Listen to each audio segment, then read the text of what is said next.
కేంద్రంలో బీజేపీ వరుసగా మూడోసారి అధికారంలోకి వచ్చింది. ఈ మూడేళ్లలో దేశంలో అనేక రాష్ట్రాల్లో బీజేపీని గెలిపించింది. జీరో నుంచి అధికారం వరకు వచ్చేలా ప్రధాని మోదీ, హోంమంత్రి అమిత్ షా వ్యూహాత్మకంగా పనిచేస్తున్నారు. తాజాగా 5 రాష్ట్రాల అసెంబ్లీ ఎన్నికల ఫలితాల్లోనూ లక్ష్యాన్ని చేరుకున్నారు.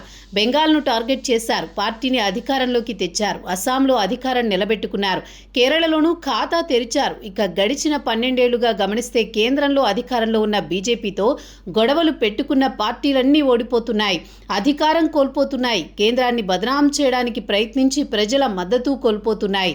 ఒక్క మాటలో చెప్పాలంటే తెగేదాకా లాగి పవర్కు దూరమవుతున్నాయి. తెలంగాణలో బీఆర్ఎస్ అలియాస్ టీఆర్ఎస్ వరుసగా 2 సార్లు అధికారంలోకి వచ్చింది. మూడోసారి రావాలని 2023లో వ్యూహాత్మకంగా పనిచేసింది. కానీ అధికారం నిలబెట్టుకోలేకపోయింది. ఇక కేంద్రంలో బీజేపీ అధికారంలోకి రాకుండా చేయడానికి తృణమూల్ కాంగ్రెస్ కూడా ఇండియా కూటమిలో చేరింది. 2024 లోక్సభ ఎన్నికల్లో కూటమి పక్షాన ప్రచారం చేశారు.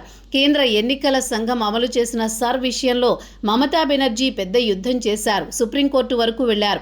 ఇక మైనార్టీల పక్షాన నిలబడ్డారు. దాడులు, అరాచకాలకు అండగా నిలిచారు. బీజేపీ వ్యతిరేక భావజాలంలో పనిచేశారు.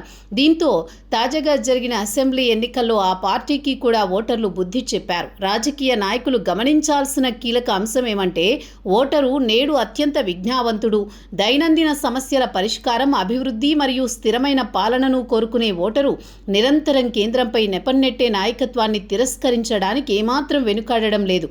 కేంద్రంతో ఘర్షణను రాజకీయ అజెండాగా మార్చుకోవడం ద్వారా తాత్కాలికంగా లబ్ధి పొందొచ్చేమో కానీ దీర్ఘకాలంలో అది పార్టీ ఉనికినే దెబ్బతీస్తుందని ఢిల్లీ మరియు బెంగాల్ ఎన్నికల ఫలితాలు హెచ్చరిస్తున్నాయి.